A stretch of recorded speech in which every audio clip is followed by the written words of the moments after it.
The Malian government says it is breaking off all defense agreements with its former colonial ruler, France.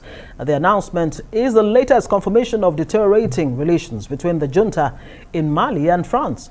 Mali alleges that France violated its airspace. Military spokesman Colonel Abdoulaye Mega cited multiple instances of French violation.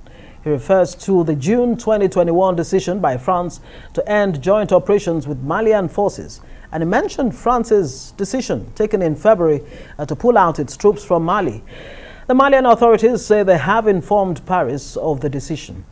All right, for analysis on this development, let's bring in global affairs analyst Paul Ejime, who joins us from London. Thank you so much, Paul Ejime. Good to see you. Well, Mali's ruling junta accuses France of flagrant violations of its national sovereignty, by the French troops. How do you think this will even impact on Mali's security and even the economy? And is Mali's action justified? Thank you, Ngozi. This is not surprising at all, because if you follow the what you call the deteriorating diplomatic relations between the two countries, this followed the fact that when the military took over in 2020, France was not really too supportive of that. And so decided to say, well, they were pulling out their troops. They have a backend force of about 4,500 that are trying to help, fighting insurgency and terrorism in the Sahel and then Mali. In fact, in northern Mali, what you have are French troops and then the UN forces, MINUSMA. But this dates back to 2014 or so, or 2013, when the separatist group in the north tried to topple the government in Mali. And so the Bamako government then, under President, what was his name now, went and asked for French support. And then I remember that what they wanted was just for surveillance, air surveillance. But France said no, they want to make it, they have to have a boot on the ground. And then it was Keita, yes. Then they brought, so that was the beginning of what we are now seeing. So under that accord, French troops could operate in Mali. But all that has changed when the citizens are now beginning to question the French presence, not only in Mali, but in francophone Africa. They are saying that perhaps they are not fighting these terrorists, but perhaps it's a continuation of colonialism and imperialism. And even in France itself, the presence of French troops outside is being questioned. So this has happened, and what the last straw was the fact that now France was accusing the junta, the Goïta-led junta, of now going to seek military support from Russia, the Wagner group. And then France, because it considers the former colonies is a sphere of political influence, and so he didn't want to have any competition there. And so that is the beginning of that spat. And that has now developed into, it's getting worse, like you said. The junta has expelled the French ambassador in Mali, you remember. And France has moved its troops in Mali now to Niger. And now the junta is following it up by saying, listen, let us cut this military cooperation, because it has given France an undue advantage of having surveillance over much of Malian territory. As we speak, Mali government from Bamako does not have sufficient control over the whole territory. But French troops, where they are based, they can see what is happening, and then being a former colonial power. So that is the genesis. If you do, okay, let me stop there because I hear what you have to say. Thank you for summarizing that 9-year history, because 9 years ago they were warmly welcomed and now they're so unpopular. But let me ask you what this means for the region. Because we know there are also French troops around the region fighting in the Sahel. And do you think this will create a vacuum? Possibly, yes. But it is also high time that these countries became independent and then to assert their independence, because with French troops, bases, military bases in some of them, the French former colonies, there are about 14.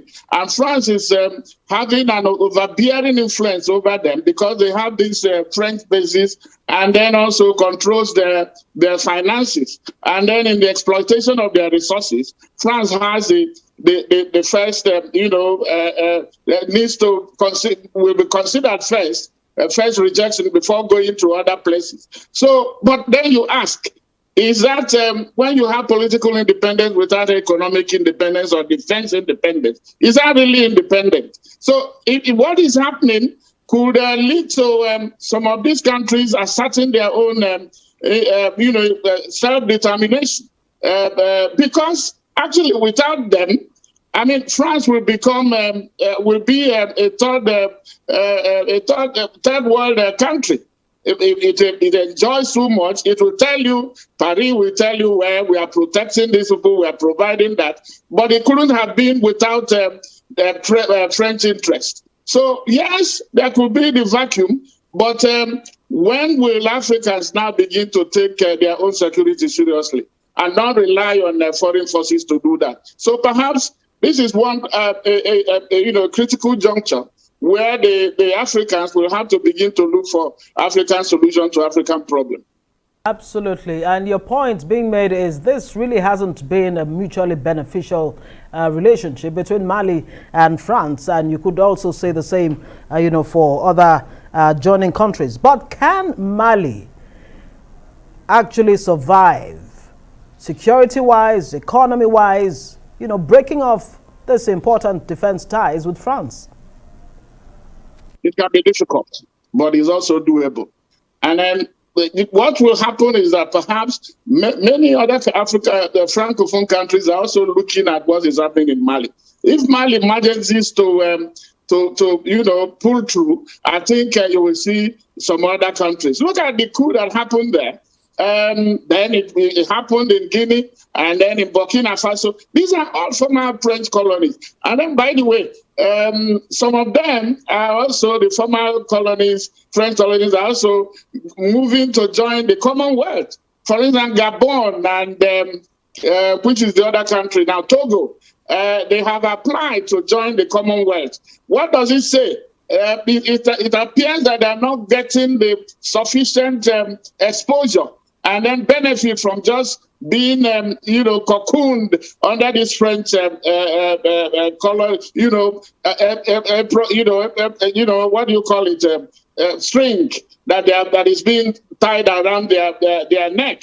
I think they are now saying, well, this umbilical cord can be cut. We can now start asserting our own independence. It will be hard, but it's also doable. Otherwise, if you don't do it now, perhaps it's just a matter of when and then how, but postponing the evil's day. So I think one is not advocating it, but it's about national interest.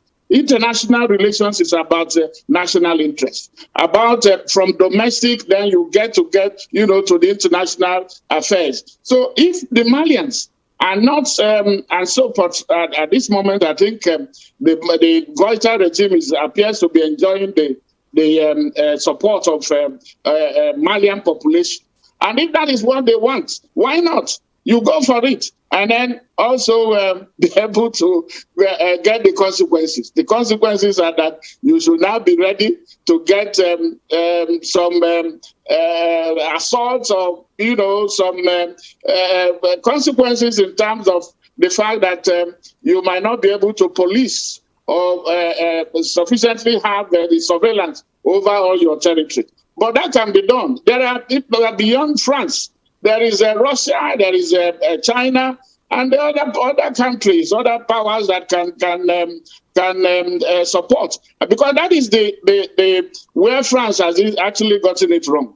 It's questioning the fact that Malians are going to seek defense support or military support from another country. And how can you do that?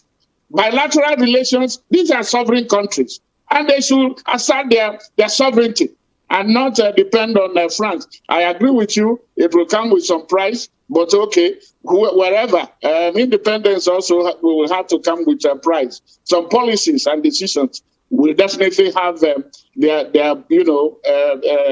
consequences. And why not let the Malians do that? And if they succeed, I can tell you that they will give it will be a floodgate for other francophone countries.